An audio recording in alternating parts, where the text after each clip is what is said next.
and welcome to today's episode of the Ramblings of a 42-Year-Old Man. So today I am going to talk real quick about the X-Men movie, Logan, the last of the Wolverine movies, although now that Deadpool 3 is coming out and Hugh Jackman is said to be in it, I suppose it will no longer be the last one, but probably the last one chronologically just because of the age of the Wolverine character in it. So stay tuned and we'll talk a little bit about the movie, Logan.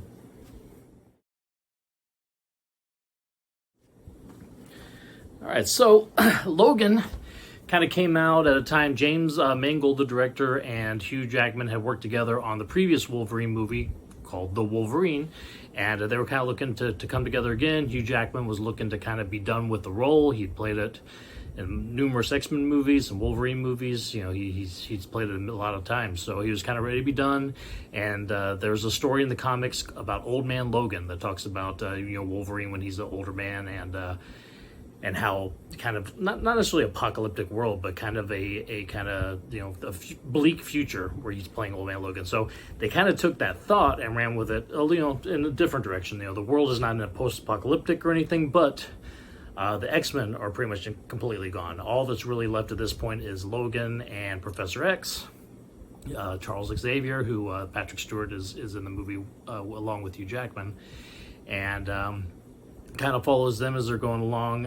Like Wolverine, Logan is taking care of Professor X because he has, it looks like dementia, Alzheimer's a little bit. Anyway, what happens when the most powerful mind in the world is starting to deteriorate? And, there's a backstory there about what happened to the X-Men, and it does involve the fact that, Professor X can't really control his mind anymore, and the scariness that can happen when that happens. So the kind of beginning stories about kind of showing him, trying to take care of him, keeping him away from people so he doesn't accidentally do anything to hurt anybody with his uncontrollable, telekinetic powers that he has.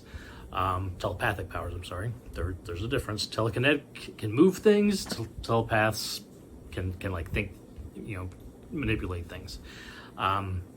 So the way that it kind of opens, Wolverine's in a dark place. He's not really living for much other than just taking care of Professor X. And then he comes to find out that there's been this company that has been trying to clone superheroes using DNA that they have from them and creating pretty much just young clones, because they were experimenting on children, and I think it's happening down like in Mexico. So there's all these kind of Spanish children that are being experimented on, and there's a lady who works for the company that helps the children to escape.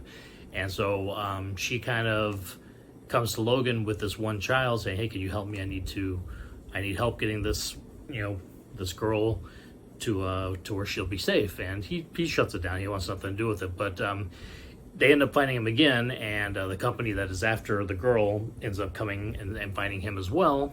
And so they end up running away from the company, and so it ends up being kind of a road trip with Professor X and Logan and this little girl. Reason why I put this movie on the other day, I just finished watching his Dark Materials. I rambled about it about a week ago, and Dafne Keen played the main character of Lyra in that series, and this was the first time I'd seen her was in Logan, very young, I think maybe 11, 12 years old. And, she does a really great job.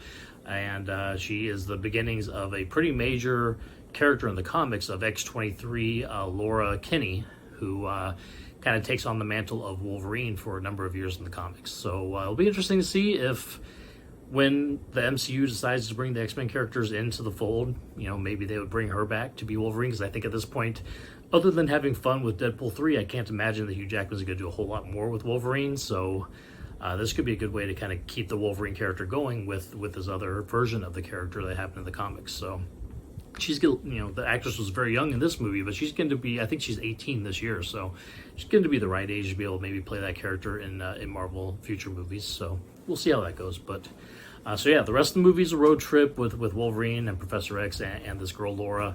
And without getting any spoilers for the rest of the movie, that's just kind of how it goes the rest of the way. And it's a great movie. I love it. It's a lot of action. It is.